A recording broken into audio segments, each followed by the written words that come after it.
Hi everyone, welcome to সহজ পাঠ। আজ আমরা আলোচনা করব ডাব্লিউবিপিএসসি মিসলেনিয়াস সার্ভিস এক্সামের পলিটির প্রিভিয়াস ইয়ার কোশ্চেন্স, যেটি 2012 এবং 2018-তে এসেছে। এবং আগামী দিনে যে আমাদের যখন মিসলেনিয়াস এক্সাম হবে তখন আমাদের আইডিয়া করতে সুবিধা হবে প্রিভিয়াস ইয়ার পেপারে কেমন কোশ্চেন এসেছে তার অ্যানালিসিসটা তাই আমরা করব।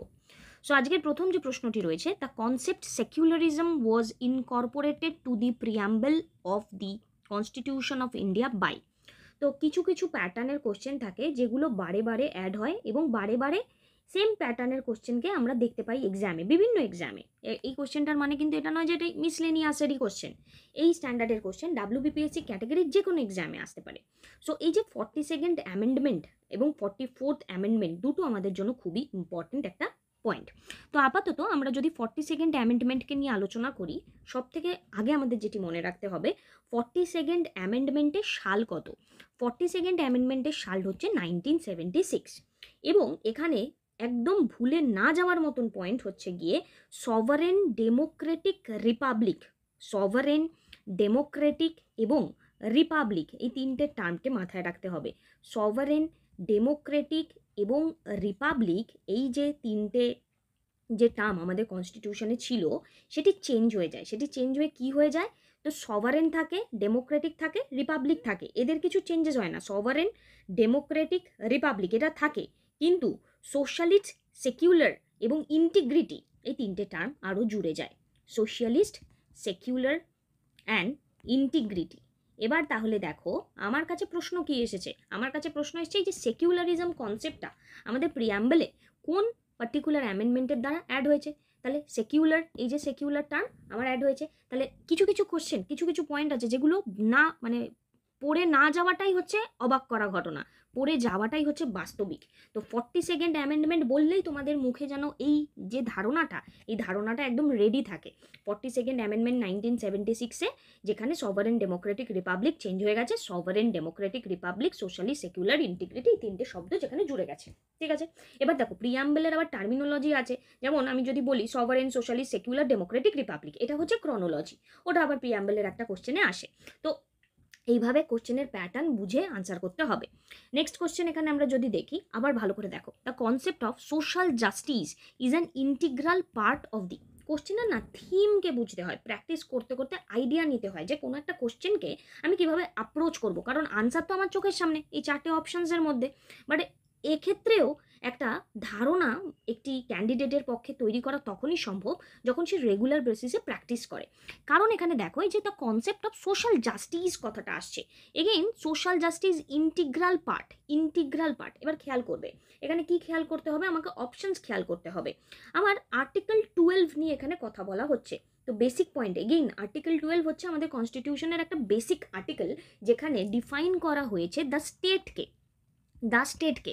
এবার আর্টিকেল 12 দ্য স্টেটকে নিয়ে কথা বলে। তো সোশ্যাল জাস্টিসের কনসেপ্টটা ইন্টিগ্রাল পার্ট নয় আর্টিকেল 12-এর।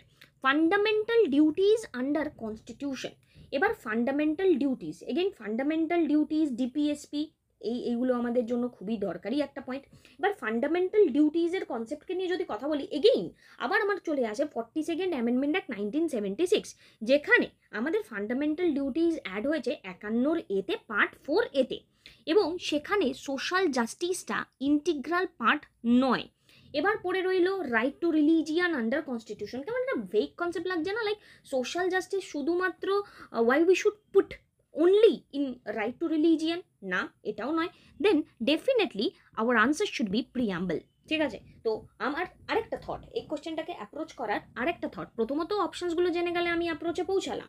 আরেকটা থট হচ্ছে গিয়ে, যদি আমি জানি আমার প্রিয়াম্বলে কি কি লেখা আছে তাহলেও আমি বলতে পারবো। তো আমি আমার স্টুডেন্টদেরকে প্রিয়াম্বল মুখস্থ করাই, তো তোমরা প্রত্যেকে, এটাই তোমাদেরকে বলবো, প্রিয়াম্বল মুখস্থ করবে। টাইম লাগবে হয়তো, কারণ এটা ইন্টারভিউতেও কাজে লাগে, বিভিন্ন জায়গায় কাজে লাগে, যে লাইক প্রিয়াম্বলটা বলে ফেলো একদম পরিষ্কারভাবে, we the people of India, পরপরভাবে প্রিয়াম্বলকে মুখস্থ কিন্তু করে রাখতে হবে। এটা আমার তরফ থেকে তোমাদেরকে সাজেশন। নেক্সট এখানে basic structure doctrine has been declared by the supreme court in, again এমন একটা কোশ্চেন যেটি প্রত্যেকটি অ্যাসপিরেন্টের জানার দরকার। তো বেসিক স্ট্রাকচার খুবই কমন একটা question, that is Keshavananda Bharati case.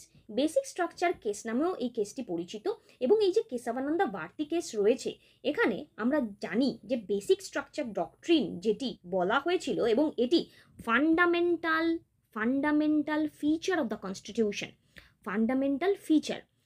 এবার এই fundamental feature of the constitution এখানে আমি যদি আলোচনা করি এই ব্যাপারটিকে নিয়ে, তো কেশবানন্দা ভারতী কেসে এখানে বলা রয়েছে বেসিক স্ট্রাকচারকে নিয়ে, এবং বলা হয় যে আমাদের কনস্টিটিউশনের যে রুল অফ ল সেটা সুপ্রিম, এবং সেটি ইন্ডিপেন্ডেন্স অফ জুডিশিয়ারি, এবং এখান থেকে না এই কেশবানন্দা ভারতী কেসের মানে এই প্রশ্নটা তো খুবই কমন একটা কোশ্চেন। আরেকটা ইম্পর্টেন্ট কোশ্চেন, কেশবানন্দা ভারতী কেসের ইয়ার কত? 1973। নেক্সট হচ্ছে the right to know is protected under the constitution of India in. এবার বলছে কি রাইট টু নো, খেয়াল করার চেষ্টা করো। এবার আমি যদি জানি হোয়াট ইজ আর্টিকেল 14, তাহলে আমি প্রথমেই কেটে দিলাম, রাইট টু ইকুয়ালিটিকে নিয়ে কথা বলে, ইকুয়ালিটি বিফোর লকে নিয়ে কথা বলে। আমি যদি জানি what is article 20, then again আমি জেনে যাচ্ছি যে এক্ষেত্রে উত্তরটা এটা নয়, বিকজ এখানে কনভিকশন মানে protection in conviction with respect of conviction for an অফেন্সকে নিয়ে কথা বলে আর্টিকেল 20, তাহলে এটাও নয়। আরেকটা তোমাদেরকে এমসিকিউ সলভ করার একটা প্যাটার্ন বলে দিই, যখনই কোনো দুটো অপশনকে সিমিলারভাবে আমরা দেখতে পারি তার মধ্যেই উত্তর হয়, মানে এখানে 50% প্রথমেই কাটা, 50% প্রথমেই কাটা, বিকজ দুটো সিমিলার অপশন আছে, 19(1)(c), 19(1)(a). এবার রাইট টু নো কার আন্ডারে আসে, তার মানে এটা আমার কাছে কনফার্ম হয়ে গেল, রাইট টু নো আমার কার আন্ডারে আসবে, আর রাইট টু নো এখানে আসবে আমার আর্টিকেল 19 আন্ডারে। এবার এই রাইট টু নো আর্টিকেল 19 1 আন্ডারে আসে। এবার দেখো সাব ক্লসের মধ্যে আবার সাব একটা পয়েন্ট, এবার এটা হচ্ছে 19(1)(a) আন্ডারে আসে, ঠিক আছে, 19(1)(a). এবার আরেকটা তোমাদেরকে এমসিকিউ করার একটা বলতে পারো একটা শর্টকাট ট্রিক্স বলে দিই।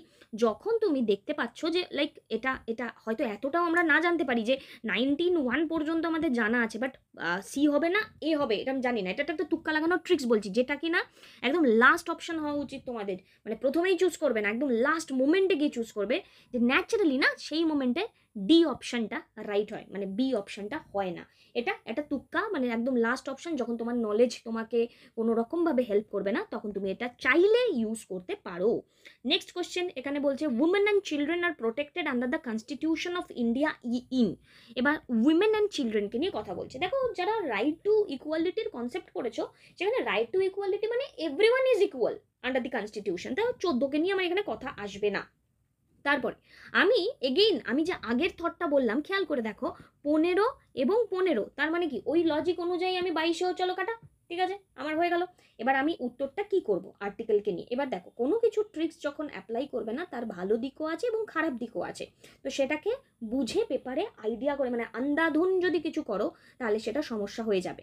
কারণ আমরা জানি দেখো আর্টিকেল 22 এখানে প্রোটেকশন এগেন্স্ট আরেস্ট অ্যান্ড ডিটেনশনকে নিয়ে কথা বলে 22, তো সেটা যখন হচ্ছে না। এবার আর্টিকেল 15কে নিয়ে যখন আমি কথা বলি, আর্টিকেল 15 আমার কিসের সাথে কানেক্টেড? আর্টিকেল 15 আমার এখানে সিম্পলভাবে বলা যেতে পারে ইন্ডিয়াতে এখানে যে গ্যারেন্টি দেওয়া হয়েছে different rights to the citizen, যেখানে কোনো রকম ডিসক্রিমিনেশন করা হবে না religion, race, caste, sex, place of বার্থের রেসপেক্টে। এবার উইমেন অ্যান্ড চিলড্রেনকে নিয়ে যখন কথা বলছে তার মানে আলাদা আলাদা ক্লজেস রয়েছে, এবং আর্টিকেল 15 1 আমাকে বেসিক ডেফিনেশন দেয়, উইমেন অ্যান্ড চিলড্রেনকে 3 মধ্যে দেয়। এবার দেখো আগের যে ট্রিক্সটা বললাম সেই অনুযায়ী যদি তুমি নলেজেবল না হয়ে যদি আবার 15(1) চলে যেতে, তাহলে তোমার একটা ঠিক হতো একটা ভুল হতো। এবার সেক্ষেত্রে তোমাকে পেপারে তোমার পরিস্থিতি বুঝে কিন্তু এই টাইপের ট্রিক্সগুলোকে ইউজ করতে হয়। এখানে উত্তর হচ্ছে 15(3), যেখানে উইমেন অ্যান্ড চিলড্রেনকে প্রোটেক্ট করা হয়েছে কনস্টিটিউশনে। নেক্সট এখানে কোশ্চেন রয়েছে the president shall be elected by the. প্রেসিডেন্টকে কে ইলেক্ট করে? তো ইলেকটোরাল কলেজ ইলেক্ট করে, খুবই স্বাভাবিক, কারণ যেখানে শুধু লোকসভা কেন করবে, কোনো অ্যাসেম্বলির মেম্বাররা কেন করবে, একটা মেম্বার অফ ইলেকটোরাল কলেজরা মিলে এখানে প্রেসিডেন্টের ইলেকশন করে থাকেন।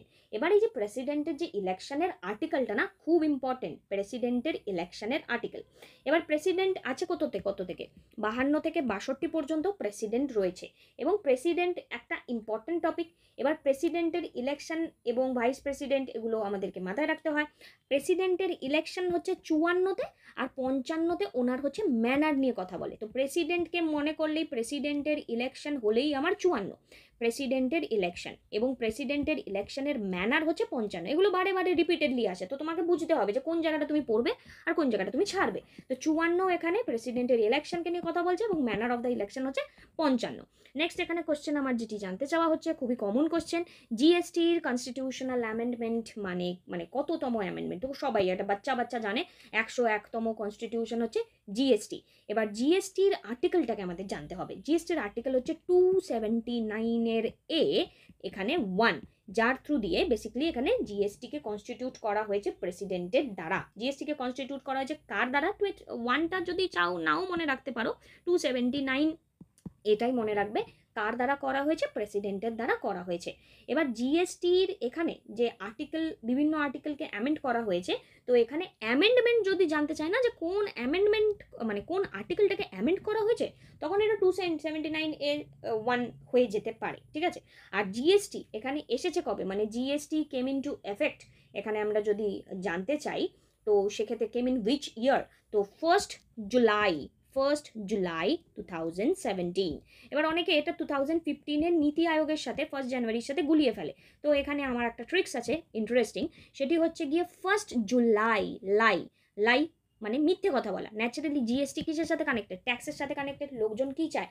যে তারা ট্যাক্স দেবে না, তাই এটা 1 জানুয়ারি না, এটা জুলাই, ঠিক আছে। জিএসটি আসবে জুলাই, ওকে, জিএসটি জুলাই। এভাবে না ট্রিক্সের সাথে সাথে আমরা মজা করে করে পড়ে থাকি।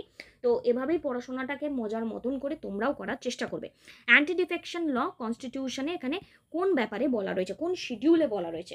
তো anti defection law again 10th শিডিউলে বলা রয়েছে। এখানে প্রত্যেকটা শিডিউল, যেটা মানে আমাদের যে টোটাল 12খানা শিডিউল আছে, প্রত্যেকটা শিডিউলকেই মুখস্থ রাখতে হয়, কারণ কোনো না কোনো ইয়ারে এই টাইপের কোশ্চেন এসে গেছে। এবার এই যে 10th শিডিউল, এটি কততম অ্যামেন্ডমেন্ট? এটাও আমার জন্য ইম্পর্টেন্ট কোশ্চেন। 52তম অ্যামেন্ডমেন্ট। কত সালে? 1985। এই জায়গায় এই যে পার্টিকুলার অ্যান্টি ডিফেকশন ল এসেছে, এখানে একটা নতুন ওয়ার্ড জুড়েছে, যেটাও আমার জন্য important question, that is political party. এই ওয়ার্ডটা আমাদের কনস্টিটিউশনে জুড়েছে। পলিটিক্যাল পার্টি রেকগনিশন পেয়েছে কনস্টিটিউশনে। যদি কোশ্চেন আসে কোন অ্যামেন্ডমেন্টের দ্বারা পলিটিক্যাল পার্টি রেকগনিশন পেয়েছে? 52তম কনস্টিটিউশনাল অ্যামেন্ডমেন্ট অ্যাক্ট 1985 দ্বারা। নেক্সট কোশ্চেন আমাদের, which territory of India were first liberated from British rule, rename Shaheed and Swaraj? So Shaheed এবং স্বরাজ, এই যে রিনেমটা আমরা যদি দেখি কবে হয়েছে, শহীদ এবং স্বরাজ দ্বীপকে যখনই পড়বে, তখন আমরা যখন ইতিহাসে পড়ে থাকি, তো it's like connected with the Subhash Chandra Bose. তো শহীদ এবং স্বরাজ আইল্যান্ড যে এই যে নামটা চেঞ্জ হয়েছে, সেটাও করা হয়েছিল কিন্তু সুভাষচন্দ্র বোসের দ্বারা। এটা হিস্ট্রির কোশ্চেন আমাদের, সুভাষচন্দ্র বোসের দ্বারা। এবং এই যে এখান থেকে আরও বেশ কিছু মানে, তার মানে এখানে এই যে নামটা হয়েছে, এটা কার? আন্দামান নিকোবরের। এবার এখান থেকে আরেকটা কোশ্চেন আসে, এই যে শহীদ দ্বীপটা, সেটা আবার নামটা যে হয়েছে শহীদ দ্বীপ, তার আগে কি নাম ছিল? তার আগে নাম ছিল নেইল আইল্যান্ড। আর স্বরাজ যে নামটা, তার আগের নাম কি ছিল? হ্যাভলক। দেখো, এগুলো তো আমাদেরকে কেউ ইন্টারভিউতে জিজ্ঞাসা করবে না, আমাকে অপশন দেখে যেন আমি মানে চোখে দেখে আমি বুঝতে পারি। যেমন এখানকার আবার একটা ট্রিক্স আছে, লাইক তুমি শহীদ নেইল এবং স্বরাজ হ্যাভলক, তুমি কিভাবে মনে রাখতে পারো? কনফিউশন যেন না হয়। হ্যাভ স্বরাজ আমাদের আছে, এবং নেইল শহীদ। এবার যিনি শহীদ হয়ে যান, তিনি কি আর বেঁচে থাকেন? তো তিনি নেই শহীদ নেইল, আর এখানে হয়ে যাচ্ছে হ্যাভলক স্বরাজ। এভাবে ইন্টারেস্টিংভাবে তোমরাও যদি আমাদের সাথে পড়াশোনা করতে চাও, সহজ পাঠের সাথে অবশ্যই কানেক্টেড থাকতে পারো। বেল আইকনটি প্রেস করে দাও যাতে ভিডিওর আপডেট তোমরা পেয়ে যাও। Which is the only union territory to have its own high court? তো আনসার ইজ দিল্লি হচ্ছে এমন একটি ইউনিয়ন টেরিটরি যার নিজস্ব হাইকোর্ট আছে। What is the maximum gap allowed between 2 parliamentary session? দুটি পার্লামেন্টারি সেশনের মাঝে ম্যাক্সিমাম গ্যাপ কিন্তু হতে পারে 6 month. Common question, easy question, 6 month. The constituent assembly was formed on the basis of, constituent assembly form করা হয় on the basis of cabinet mission plan 1946। এবারে cabinet mission plan presided over by, again history question, but cabinet mission plan presided over by Pethick Lawrence। President ছিলেন Pethick Lawrence, it's important. Next এখানে what is the main function of the finance commission, নামটা শুনে কি মনে হচ্ছে finance related কিছু information এখানে দেবে, তাই না, আর তো কিছু নেই। তো ফাইন্যান্স কমিশন এখানে আমরা যদি দেখি তার এখানে ইম্পর্টেন্ট মানে আমাদের যদি এখানে অপশনসগুলোকে দেখি তাহলে কি আসছে, রিলেটেড টু ফিনান্স বা ইকোনমি, দেখো ফর্মুলেশন অফ প্ল্যান না, তারপরে inquiry into advising upon dispute না, রিভিউ ন্যাশনাল প্ল্যান না, তাহলে distribution of revenue between union and state, দেখো এমনি পড়া হয়ে যাচ্ছে। আর আর্টিকেল কত, আর্টিকেল 280 ফাইন্যান্স কমিশনকে নিয়ে কথা বলে। নেক্সট হচ্ছে why are fundamental rights different from the directive principle, fundamental right different কেন ডাইরেক্টিভ প্রিন্সিপালের থেকে। এবার এখানে তোমাদেরকে না একটা ছোট্ট ট্রিক্স বলে দিই আবারও, অলরেডি যদিও বা ট্রিক্সটা আমরা শিখে গেছি। দেখো কোনটা রিলেটেড অপশনস লাগছে, কোন অপশনটা দেখে মনে হচ্ছে দুটো অপশনকে কাছাকাছি দেখতে, আগে তাদের দুজনকে দেখো, তাদের মধ্যে যদি উত্তর খুঁজে বার করে যাও দেন হুররে তুমি আনসার পেয়ে গেছো, অন্য অপশন দেখার কোনো দরকার নেই। তো এদেরকে দুজনকে একরকম লাগছে তো, হ্যাঁ লাগছে, তাহলে এবার দেখি অপশনটা কি হতে পারে। আমাকে বলেছে fundamental right different from directive principle, directive প্রিন্সিপালের থেকে কিভাবে different, fundamental right are enforceable in court of law and directive principle are not. আচ্ছা, ফান্ডামেন্টাল রাইটকে এনফোর্স করা যায় কোর্ট অফ লয়ে, ডাইরেক্টিভ প্রিন্সিপালকে করা যায় না। অপশনে অন্য কি লেখা আছে, directive principle are enforceable in court of law and fundamental right are not, একদমই না। আমরা তো জানি ফান্ডামেন্টাল রাইটকে এনফোর্স করা যায়, ডাইরেক্টিভ প্রিন্সিপালকে করা যায় না, তাহলে এটা আমাদের অপশনস হয়ে গেল। এই ভিডিওটি প্লিজ তোমরা লাইক করো, দরকার পড়লে বন্ধুদের সাথে একটু শেয়ার করো, বিকজ তোমাদের সাপোর্টের দ্বারাই আমরা নেক্সট ভিডিও চ্যানেলে আনতে পারবো। The word secular and socialist has been added, দেখো আবারও সেম কোশ্চেন চলে এলো, সেকুলার অ্যান্ড সোশ্যালিস্ট কবে অ্যাড হয়েছে, তাহলে চলো 42nd amendment 1976। Which parliamentary committee consider the matters of procedure and conduct of business. এবার না এই কোশ্চেনটা একটা দারুণ কোশ্চেন, এই কোশ্চেনটা এক্সামিনার এমন করে বানিয়েছে যাতে অ্যাসপিরেন্টরা যারা রেগুলারিটি মেনটেন করে পড়াশোনা না করে তাদের যেন ভুল হয়ই হয়, কারণ সবাই কি করবে কন্ডাক্ট অফ বিজনেস দেখে বিজনেস অ্যাডভাইজারি কমিটি করে দেবে, তাই না। বাট এই কোশ্চেনটাকে মনে রাখার কোশ্চেন যে যখন প্রসিডিওর অ্যান্ড কন্ডাক্ট অফ বিজনেসের পার্লামেন্টারি কমিটিকে নিয়ে কথা বলা হয় তখন সেটা রুলস কমিটির মধ্যে আসে, রুলস কমিটি, এটা খুব ইম্পর্টেন্ট, এটা মাথায় রেখো। সুপ্রিম কোর্ট কনসিস্ট অফ, এটা টাইম টু টাইম চেঞ্জ হয়, এই মুহূর্তে আপাতত এখনো পর্যন্ত এটাই আছে, 1 চিফ জাস্টিস অ্যান্ড 30 আদার জাজেস। নেক্সট আর্টিকেলকে নিয়ে এখানে যখন কথা বলা হচ্ছে, article 309, article 309 empower parliament and state legislature. Article 309 এখানে কাকে নিয়ে এম্পাওয়ার করে, একটা ট্রিক্স বলে দিই তোমাদেরকে, যখন কোনো একটা কোশ্চেন কোনো একজন এক্সামিনার বানিয়ে থাকেন তিনি কি চাইবেন, খুবই স্বাভাবিকভাবে তিনি চাইবেন যে ক্যান্ডিডেট আছে সে যেন পাশ করে, হ্যাঁ তিনি এটা দেখে নেওয়ার চেষ্টা করবেন যে ক্যান্ডিডেট যেন শাতির থাকে, তার ব্রেন যেন ঠিক থাকে, সে যেন পাশ করে। তিনিও কিন্তু একটু সুযোগ দেন প্রত্যেকটি ক্যান্ডিডেটকে, চলো পাশ করো, জানো না জানো তুমি পাশ করো। এবার আর্টিকেল 309 এমন একটা আর্টিকেল, আমরা খুব একটা কমন আর্টিকেল না, তো এবার সেক্ষেত্রে আমাকে যদি কোশ্চেনটাকে টাচ করতে হয় এবং যদি মনে করি যে হ্যাঁ আমি একটা রিস্ক নেব, তখন আমি কি করব, সবচেয়ে বড় যে অপশানটা আছে সেটাকে নিয়ে চুজ করব। কারণ কি, কারণ হচ্ছে গিয়ে এক্সামিনার হঠাৎ করে বড় অপশানটাকে নিয়ে এলো কেন, নিশ্চয়ই এটা সঠিক, আর অন্য অপশানগুলো ওনাকে বানাতে হয়েছে তাই উনি বড় করতে পারেননি, এটা একটা কিন্তু মাইন্ডসেট এক্সামিনারের। সো আনসার নাম্বার 1 হচ্ছে গিয়ে আমাদের to regulate recruitment and conditions of service of public service of the union and state respectively. তবুও বা আর্টিকেল 309কে যদি আমি রিলেট করি, দিস ইজ কানেক্টেড বা কাছাকাছি ইউপিএসসির আর্টিকেলের সাথে, তো তুমি চাইলে কিন্তু আনসার করতে পারো। নেক্সট হচ্ছে রাইট টু ফ্রিডম, এখানে কোন পার্টিকুলার আর্টিকেলের মধ্যে মেনশন করা রয়েছে, আর্টিকেল 19। আমাদের একটি স্পেসিফিক আর্টিকেলের একটা ফাইল রয়েছে আমাদের ওয়েবসাইট থেকে তোমরা পারচেস করতে পারো, যে আর্টিকেলের মধ্যে সেখানে পুরো একদম জট ডাউন করা রয়েছে কোন আর্টিকেল পড়তে হবে, কোন পার্ট পড়তে হবে, কোন শিডিউল পড়তে হবে। ডেসক্রিপশনে লিঙ্ক প্রোভাইড করে দেবো, যদি প্রয়োজন হয় ফাইলটা তোমরা অ্যাক্সেস করে নিতে পারো। নেক্সট হচ্ছে article 14 of the constitution of India ensure, এতক্ষণ ধরে তো আমরা এই কথাটাই বললাম, একদম প্রথমে কতবার করে বললাম, equality before law and equal protection of law. So hopefully ভিডিওটি তোমরা এনজয় করলে, প্লিজ বন্ধুদের সাথে শেয়ার করো এবং ভিডিওটিতে পারলে প্রয়োজন যদি বোধ করো তাহলে একটু লাইক করে দিও। Thank you, tata.